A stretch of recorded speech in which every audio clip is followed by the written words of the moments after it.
Magyarán Monsters was published in December of last year. It was a top 10 best-selling horror anthology on Amazon, where it competed with the likes of Out There Screaming and Never Whistle at Night.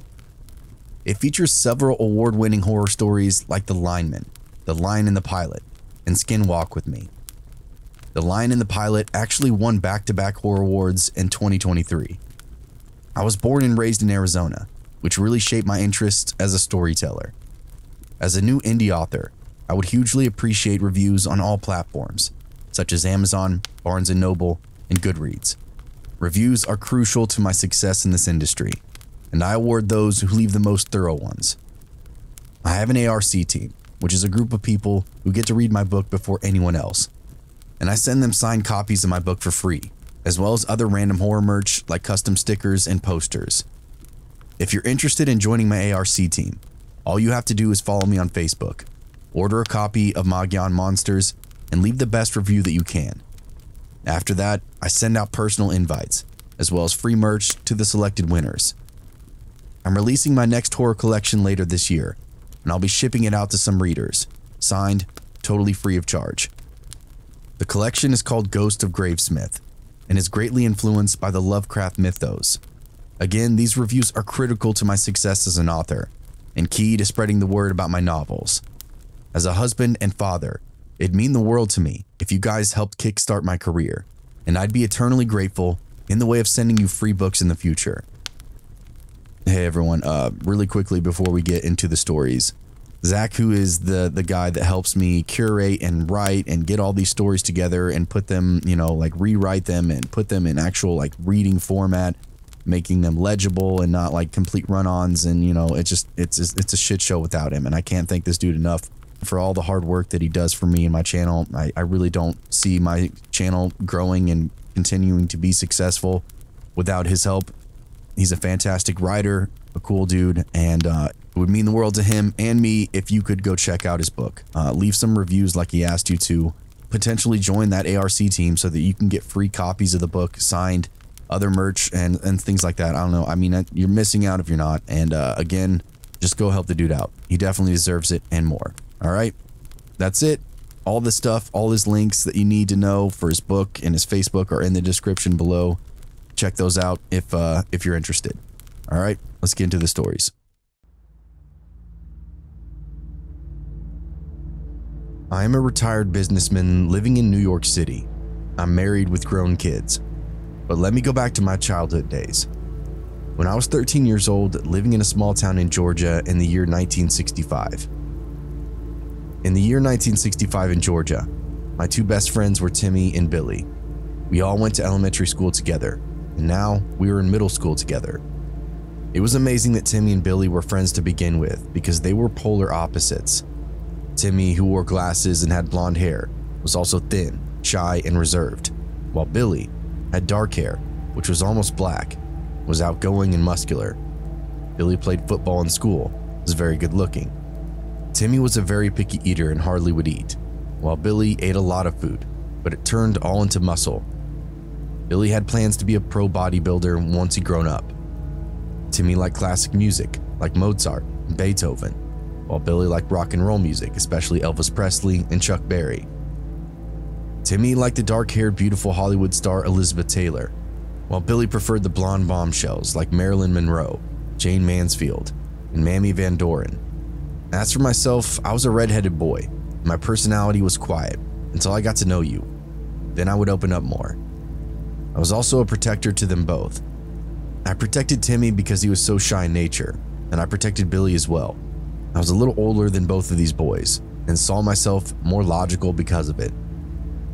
Billy was nice but just reckless in his behavior sometimes, which led to errors in judgment, as you can see when the story goes on. School's now out for the summer, and my friends and I were thinking of things to do.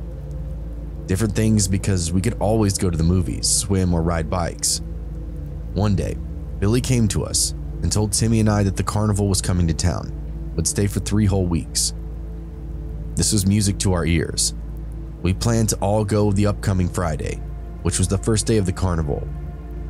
When that Friday came through, Timmy did not have much money, and neither did Billy. Timmy had spent his money on classical records, and Billy spent his on bubblegum and rock and roll records and girly magazines. This was okay because I decided to pay for them all, since I earned a bit more money than them anyway. And what are friends for, right? We went to the carnival without our parents since it wasn't that far away from our homes. We just promised that we would all be home before it got dark. When we all walked down this long dirt road to the admission gate, there's a man dressed like a circus clown with his orange hair, big red nose, and big Bozo the Clown-like shoes. I paid our admission fare as he let us through with a big smile. On the carnival grounds, we could smell the aroma of hot dogs, hamburgers, cotton candy, and roasted peanuts. We also saw all the games that you could have a chance to play, like the BB gun target gallery, where you shoot at targets for a prize like a big teddy bear or a poster. There were other games like throwing baseballs at milk jugs, trying to knock them all down to win a prize. Timmy and Billy were hungry, so I bought us all hot dogs and a soda pop to drink. Later on, Timmy had a big pretzel, and Billy had a cotton candy, and I had a popcorn. We all had lemonade to drink. My friends and me had a ball just enjoying the roller coasters, the bumper cars, carousel, haunted house, and the fun house with its hall of mirrors, among all the other carnival attractions. After a while, I had to go to the bathroom. It was getting late. I planned to tell my friends it was time to go home when I got out, because our parents wanted us to get home before dark. When I exited the bathroom, I saw my friend Timmy looking at me worriedly, and then he stared at our friend Billy. I followed his eyes to see Billy talking to an attractive lady dressed like a clown, who was around 27 years old, I'd say. I tried to listen in on the conversation without the female clown noticing, and this is some of what I heard. "Hello, cutie, what's your name?" the female clown asked Billy with a smile on her face. Billy then gave her his full name. "Well, it's good to meet you, Billy. You are a handsome man with big muscles to boot," she said excitedly. I could see that Billy was flattered and excited. An adult, a lovely lady, was flirting with him, and he wanted to impress her as he flexed a right-handed bicep muscle for her. The lady clown's eyes widened with a genuine excitement as she watched Billy's bicep grow to a big ball in size. As soon as Billy flexed, the female clown got closer to him. "Wow, Billy, you work out and stuff?" she asked. "Yeah, I got a weight set at home and I play football. I even plan to be a bodybuilder when I grow up," Billy replied to her, his face glowing. "Boy, I'm impressed, Billy," the lady clown cooed, as Billy immediately flexed his bicep harder, making his already big ball bicep grow to an enormous mountain-sized peak. Billy was only 13 years old, but he already had an impressive amateur bodybuilder type physique on him. He was well on the way to become a professional bodybuilder that he dreamed to be. As soon as he did this for the lady, she got real close to him and said in her Marilyn Monroe type whisper, "Wow, Billy, you really turn me on. I like you. Do you like me?" she said to him, smiling, as Billy's face reddened and he nodded his head. The lady clown's eyes burned into Billy's eyes. "Maybe you and I can be friends, Billy. Maybe a little more than friends. Maybe you can see me later without all this ridiculous clown costume and makeup on and see what a beautiful lady really looks like. Maybe, if you're a good boy. I mean, a real good boy. You can see me with nothing on at all," she gushed excitedly. "Do you like the beach? Maybe I can go get into my pink bathing suit and pose and model on the beach just for you. How does that sound?" she said excitedly, as Billy continued to smile at her. "Then with those big, strong arms of yours, you could pick me up and cradle me in your arms like a baby, and someone takes our photo." Billy smiled at her. "Like Steve Reeves, the muscle man," he said, and she nodded her head, laughing lightly. "Hey, Billy, I will let you chase me on the beach and let you catch me. Do you like things that I'm saying to you so far, Billy?" the lady clown cooed excitedly, as Billy was excitedly just taking it all in. "Then afterwards, we can go back to my trailer and have sex. You know what that is, don't you?" she asked Billy, and he nodded his head happily. Looking at this scene, I knew the way this adult woman was talking to Billy was wrong. She was talking to him like he was an adult man and just not a kid. Billy had a few girlfriends before and even kissed a few, but I know he's never had sex at all in his life and really didn't even know what it was yet. I just had to break up this scene to protect my friend Billy from this woman who did not have Billy's best interest in mind. Besides, it was getting dark, and my pals and I have to leave the carnival before our parents start wringing our necks. When Timmy and I approached Billy and the lady clown, I remember the lady first looked at us in alarm before her face went into a warm smile. I think she was afraid that Timmy and I may have been Billy's parents at first. She was thankful that we are not, or there would be hell to pay. When we walked up to them, Billy introduced us as his friends. And then we explained to the lady clown that we all had to go home now because it was getting dark. The lady just smiled at us and gave us all a free balloon that she was carrying. She then leaned over close to Billy and gave him a pinch on the cheek with her fingers, making Billy blush. I really think she wanted to give Billy a kiss, but she dared not because we were there watching her every single move. My friends and I thanked the clown for the free balloons and started to leave. When we were leaving, she said in this southern drawl, "Y'all come back now, you hear? Especially my strong and handsome man." On the walk back home, my friends and I talked about how much fun we had at the carnival. We did not talk about the clown lady at all. But I heard later that night, Billy told his mother he met a new playmate at the carnival. But unfortunately, his mother thought Billy was talking about a playmate, not a full-grown adult lady. The next day was Saturday. My friends and I decided to go back to the carnival one more time before it left. We planned to go the upcoming Friday, and when that Friday came around, I picked up my friend Timmy first at his home, and then we would go for our friend Billy at his place. But when we knocked on the door, his mother answered, telling us Billy was already at the carnival, looking for his playmate to play with. As soon as she said this, warning bells of alarm rang in my head, as I told Billy's mom about the strange and lovely lady clown flirting with Billy and what she had said to him. Billy's mom's face turned ashen white, as she then told us what the lady clown probably was, which was a pedophile.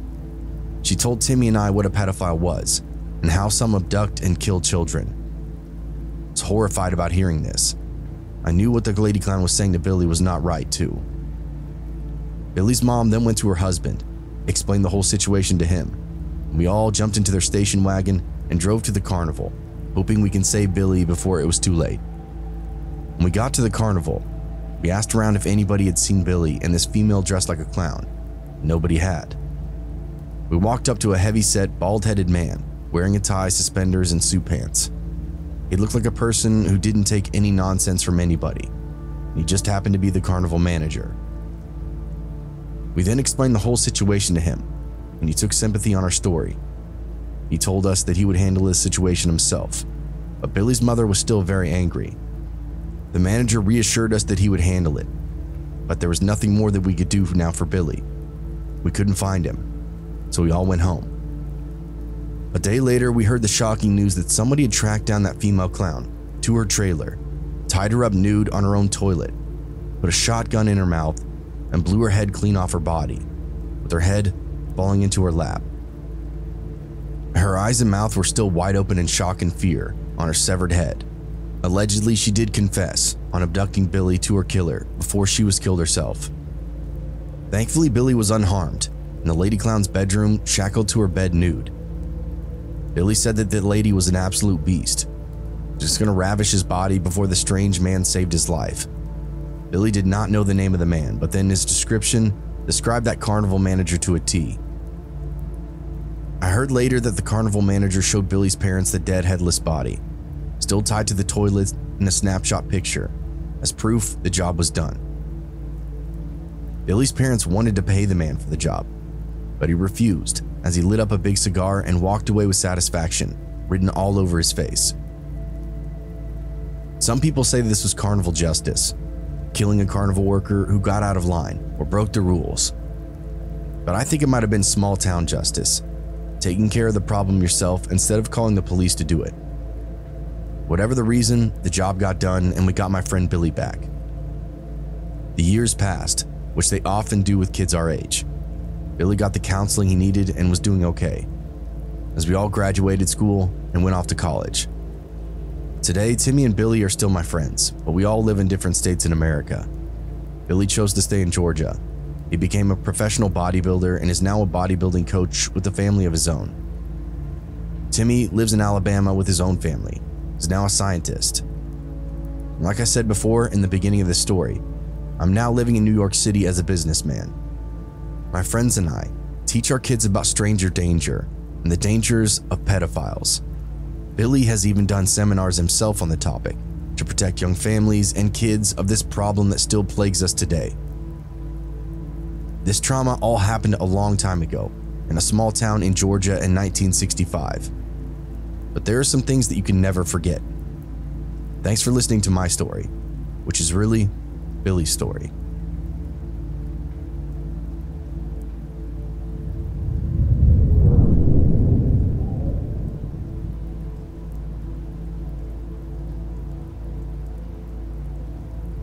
Last summer, I worked as a line cook for a local restaurant, something reminiscent of Chili's, Applebee's, or whatever your neighborhood kitchen is. I had worked this kind of job before, but all the jobs prior had been relatively normal, I guess. This particular restaurant was open later, served alcohol, so it opened its doors to more of the riffraff. We saw a lot of crazy stuff throughout the seasons. There's definitely one night that stands out from the others. It was a Saturday night. Pretty typical evening progression. And by that I mean busy as hell, tickets piling up and lining out the door. I worked the food window, the kitchen manager worked the grill, and a high school kid worked the salad station. And we also had an old man named Mike who did the dishes. It was ragtag, but it was fun and unpredictable. The kitchen manager was hilarious, loud, but a bit of a hard ass. When it got busy, he held everyone to their position and kept everything firing. Honestly, looking back, he was a total party guy, and I think he was drunk or on drugs pretty much the whole time that he was at work. Anyway, I think I've set the stage. We're coming to the end of dinner service and start to see the light at the end of the tunnel. Tickets start to slow down. The dining room gets a little bit quieter, and we feel a little bit more at ease. We start playing around a bit, making jokes, talking about the plans that we had after work. The manager and I usually drank a couple of beers at the bar. The salad kid would vape out back until his mom came to pick him up. And Mike, the dish man, would blast up to the bar on the edge of town, shoot pool until they kicked him out. As we're going through the motions, something breaks the chaos around us. One of us noticed at first, and then we all do. One by one, we start slowly turning to look at the food pass. We can hear something going on in the dining room area and the bar area. Something louder than a restaurant kitchen. Pots and pans clanging, music blaring, exhaust fan roaring. Somehow whatever is going on out front is drowning it all out. The kitchen manager and I, who I'll call Preston, share a look and then start going for the double doors that will take us out to the bar. The salad station kid starts to follow, but we tell him to hang back. If we shout for help, then he can come check it out. He was young, skinny, and we didn't want to be responsible for him getting hurt. The place was getting robbed or something else. Preston and I already spent a good amount of time hazing the hell out of that kid, but when stuff actually went down, we always had his back. We step out into the main house, and it's even more chaotic than we first imagined. There aren't many people, as the dining room and bar could hold up to 99 people. There were a dozen from wall to wall. There's a mess all over the bar and all over the floor. And that's when I see it. The double doors we stepped out of were dead flush with the bar counter, so we could see both inside the bar and outside, where the stools were. I can see a man laying on the floor, or at least his legs sticking out from the far side of the counter.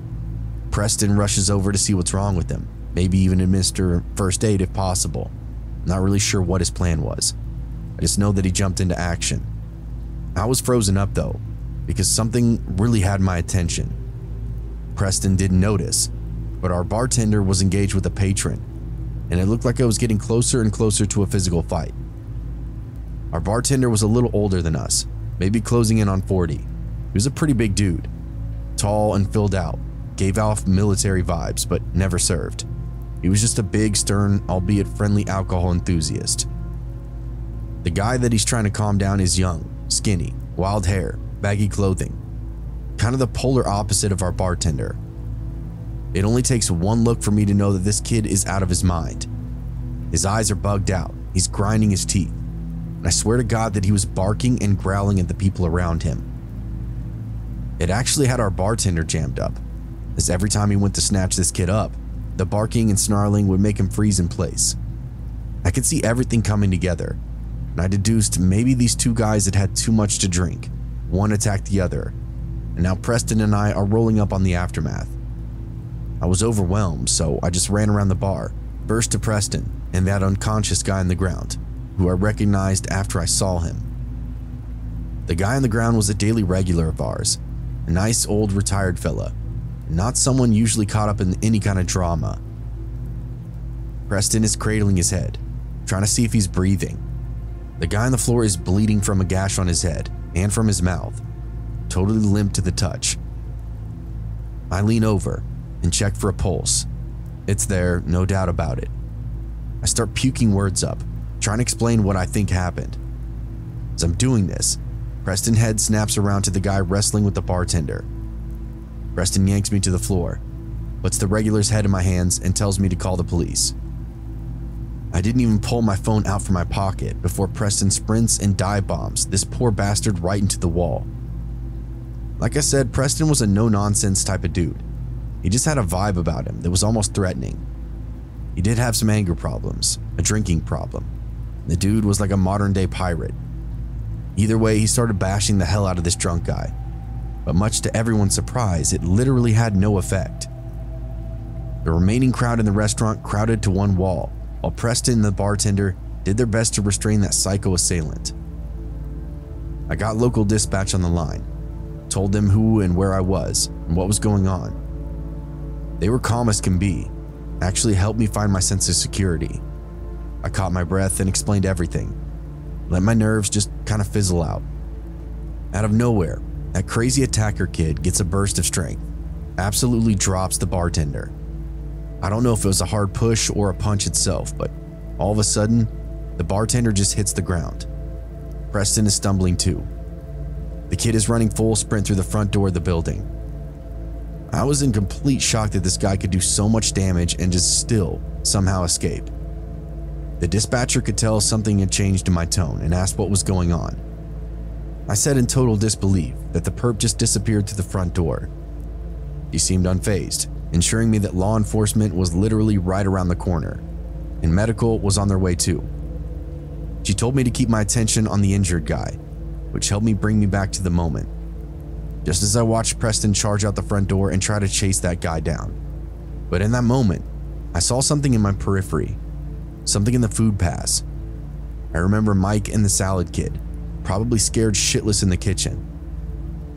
I looked back there, expecting to see them peeking through the little food window, but instead I see the frantic movements and the baggy clothes of that perp. No way. That guy ran out the front door and then slipped around the back of the building and had come in through the kitchen door. I dropped my phone, set the guy's head on the floor, and bolted through the double doors, so hard that I blew them off the hinges. I get back there expecting this guy to just be murdering the kid and the old man, but it's kind of the opposite. It's an even fight, as the salad kid has the guy locked up, and the old man Mike is whacking him over the back of the head with a shiny steel hotel pan. The cops showed up not much later, just in time too. By the time I got back there, my adrenaline was redlined, so I jumped into the fray and started dropping bombs on that guy. Between the three of us, he collapsed pretty quick, now completely out of energy and breathless. They got him cuffed and stuffed into the squad car, and then the regular came too, who they wheeled off in an ambulance. We all made our reports together, so the story went something like this. The kid that showed up around 6 p.m. or so and was already pretty faded. Against our bartender's better judgment, he served him a couple of beers, and after no trouble, served him some mixed drinks too. After a while and a few trips out to the parking lot, the kid started to act different. The bartender assumed he'd gotten high on cocaine or meth or something. By 8 p.m., he was resting his head consistently on the bar top. By 9 p.m., he wasn't lifting it up at all. It was just a little after 9 when out of nowhere, the guy jumped up to his feet, screamed some total nonsense, and just started attacking people. The folks in the main room thought it was a joke at first, but after just a second, they realized this guy was off the deep end. That was when he turned back to the bar and cold cocked that regular from behind, KO'd him with one punch. At that point, a couple of patrons tried to subdue the attacker, but that's when he started his growling and barking routine, so they all backed up. Our bartender stepped in then, And that's when we stepped out of the kitchen and saw what we saw. It was confirmed by an off-duty cop a week or two later. That guy came up dirty for meth and had a warrant out in the city. All the typical highlights of a lowlife. When he ran out of the restaurant, he hooked right and ran right around the back of the building. And when he stepped through the big door, he thought he was entering a totally different business. That's how whacked out he was. Big thanks to Mike and the Salad Kid for making a great team and giving that guy a well-deserved beatdown.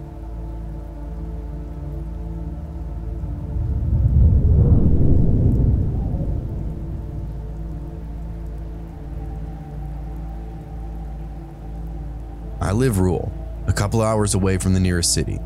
The town that I live in is mid-sized, just large enough to have its own community college. It's quaint, not much in the way of drama or crime. We're technically considered to be a border town, but the craziest thing that we hear about is a drug mule and traffic stops. Aside from that, it stays pretty quiet out here, and I would know because I moonlight as a news writer. Last October, I woke around 4:15 a.m. to the sound of a siren. I didn't give it much thought at first, as it was my day off and I was keen on getting a couple more hours of sleep.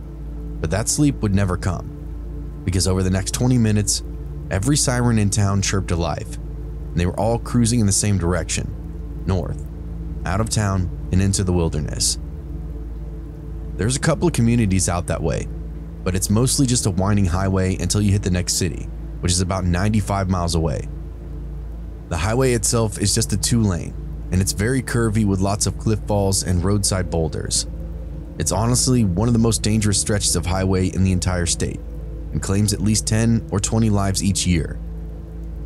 Like I said, I keep up with the headlines in this area, so I knew it couldn't just be a roadside response. I'd heard that before. What I was hearing now sounded like 40 or 50 sirens speeding by my house.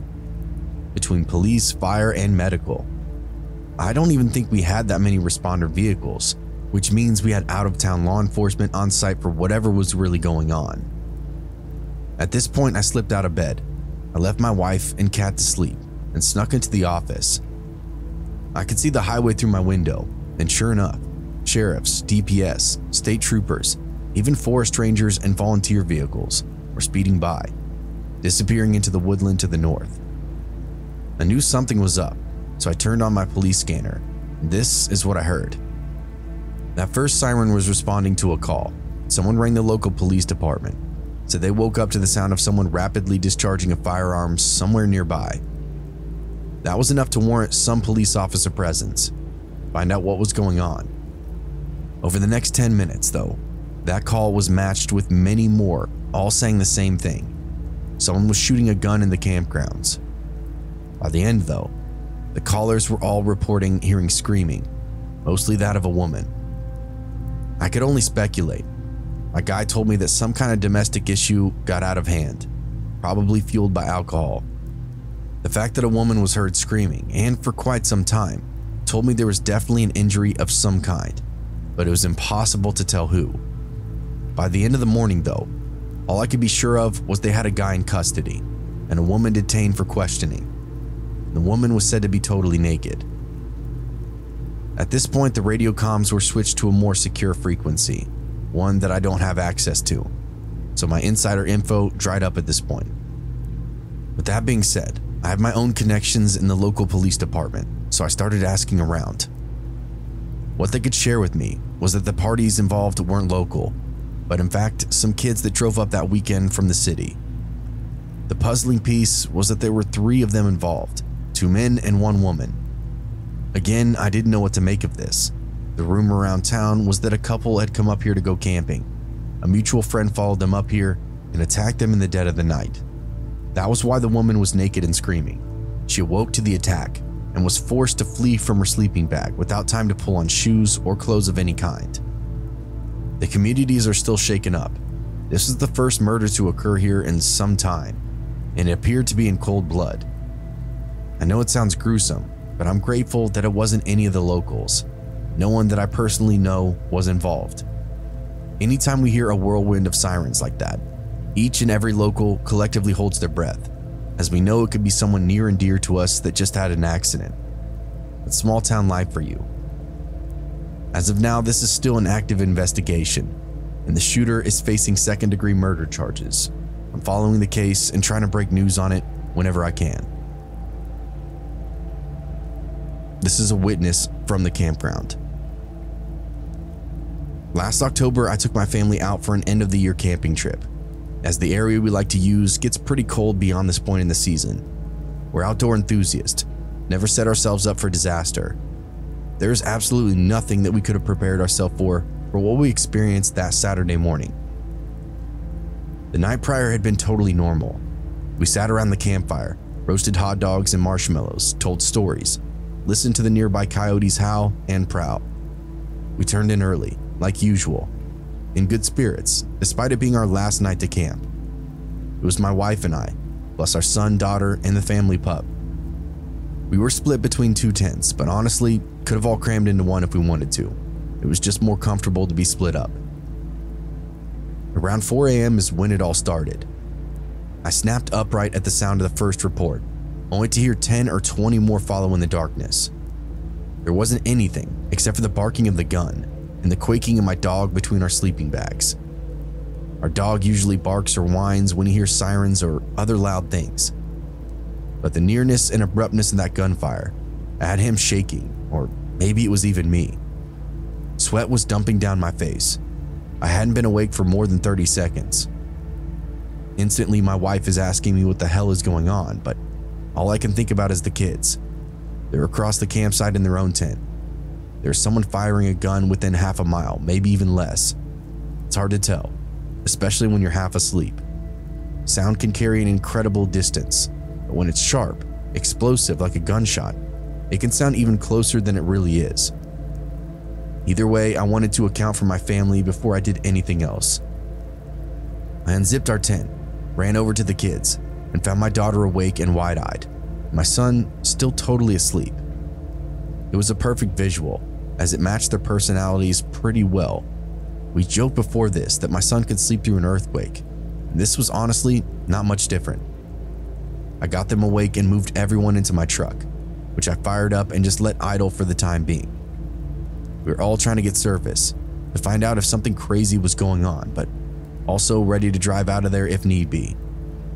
I didn't want to abandon our camping gear for no reason, but I also wasn't prepared to break it all down in total darkness. Turning on a bunch of lights seemed silly, so I didn't want to draw attention if there was someone running around with a gun nearby. We weren't super far out of town, just enough to disrupt our service. It would come and go to all of our phones, but generally we kept them all off or on airplane mode. Now that we all had them on and active, it didn't take long for us to get through. I had my wife call the local police, as I just wanted to focus on the woods around us. I could see cars way off in the trees, people just driving around. They all seemed to be funneling to the exit, leaving the campground area. This told me whatever happened earlier was deliberate, not just some drunk guy shooting in the air. My wife got through and reported what we heard, and dispatch confirmed the worst. We were the latest of dozens of callers to report the gunfire. Law enforcement was on the way. They weren't exactly sure what was going on, or the assumption the situation was real and very dangerous. We were told to evacuate if possible. If not, remain at our campground on high alert.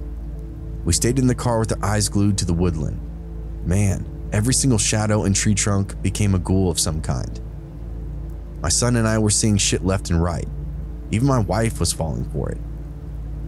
Every time I'd get so close to turning on the headlights, just for our eyes to adjust and then all of a sudden confirm it was just a branch or a bush or a rock. Everything became a shooter that night. And then my daughter made the craziest sighting of all. Silently sitting in the back seat, she wasn't reacting as much to our hallucinations. And that's because she was using the sporadic internet connection to scour social media for any information on the shooting. Sure enough, she found a TikTok, posted literally minutes before she found it.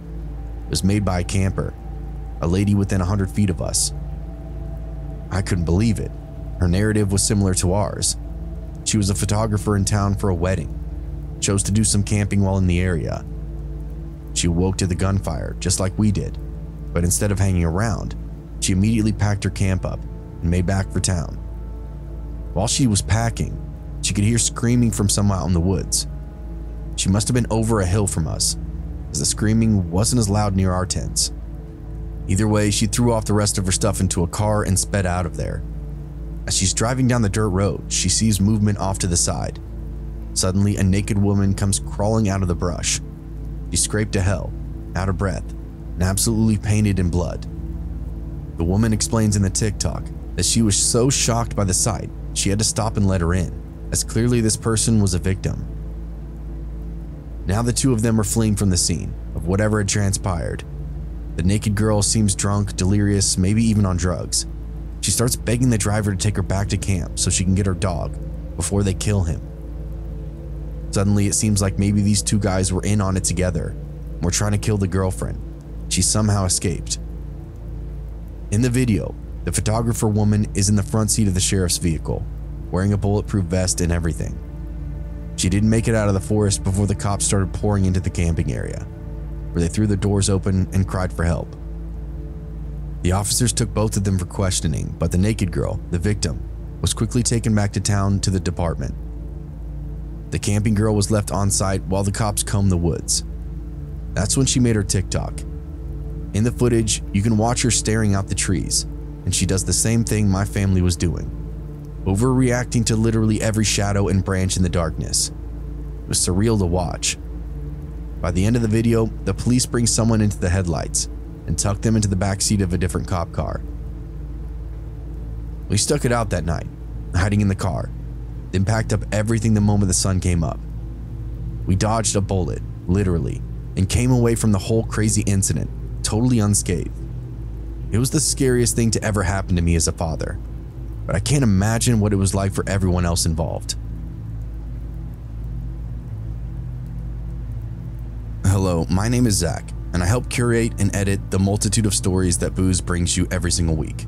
Like we've done in the past, I'm going to offer a bit of a breakdown for the story as it happened just up the road from where I live. Like the guy in the first interview, I also woke up to the onset of sirens that morning, and it was like nothing I'd ever heard around here. It's what I think the apocalypse would sound like, a deafening wail. The names and location of this story have been withheld. As that first interviewee mentioned, this is an ongoing investigation. I've been following this case since that ominous morning, so I can share everything that's been made public, either in the police reports or through the courts themselves. A group of 3 friends left the city and came out to the mountains for a weekend camping trip, just as the rumor mill surmised. There was no stalking, no unintended visitors. They all went together, from what we hear, appeared to be more than friendly. As the night progressed, they stayed in their camp, got a fire going, played cards. They reportedly drank tequila and beer for most of the evening, which likely contributed to whatever happened. As this is where the investigation is looking to clear things up, and I'll try to explain them as clearly as I can in a way that makes some sense. The female victim claimed to be asleep when everything started going down. She said she was awoken by someone grabbing her by the hair and dragging her out of the tent. They drug her through the campsite, where she started kicking and screaming. They stuffed her into another tent, and that's when the scuffle started between the 2 men. As they fought, she panicked and tried to get away, but her legs just wouldn't cooperate. She crawled until she was hidden beneath one of the trucks that they brought up for the weekend. And that's when the gunfire started. One of the men, not her boyfriend, but the other guy, pulled a pistol and fired 15 rounds, 14 of which struck the boyfriend. He fell flat against the side trim of the truck that girl was hiding under, where she was forced to stare at his wounded and dying body. She couldn't tell if he was alive or dead. It was dark and there was so much blood. She also had to remain quiet. The armed suspect was now screaming her name and looking all over the area for her. She waited as he ran back and forth until he was on the opposite side of the clearing, and then she darted in the other direction. The police reports tell a different story, as the suspect does. They agree with everything leading up to the initial event, but the police claim to have found the girl's clothes in the friend's tent and not in the tent that she was sharing with her boyfriend. The crime scene implied that she was sleeping with the other guy. Apparently, her boyfriend woke up and discovered what was going on and attacked them. This is also what the suspect is claiming, as when the police discovered the campsite, they found him sitting calmly by his truck, unarmed, covered in blood. His face was bruised and swollen from the scuffle. and the first words out of his mouth were that he needed a lawyer. I think that makes it obvious he's claiming self-defense, regardless if he was sleeping with that girl. Here's where it gets dicey. The deceased man's body was found next to his truck, with the door open like he was trying to get in.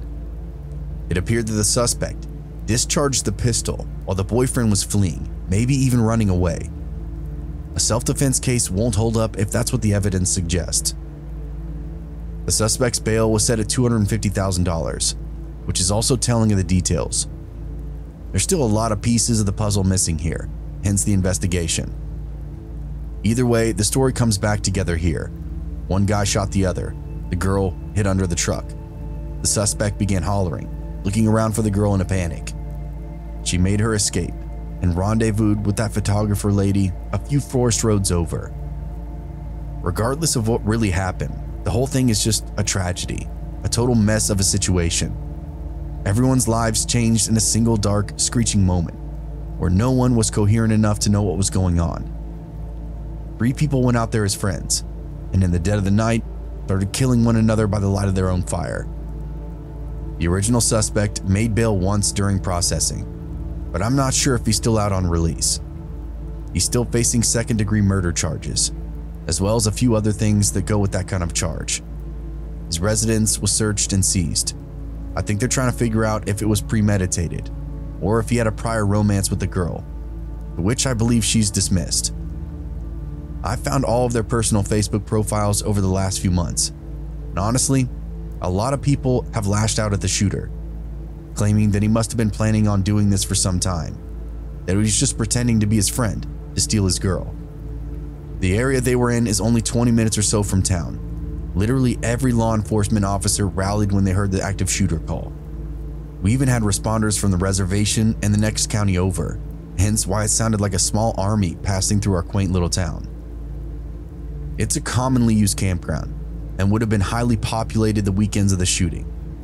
It's not like they were hidden away in some deep wilderness or anything, which tells me there really wasn't any planning. Who murders someone with witnesses within 300 yards?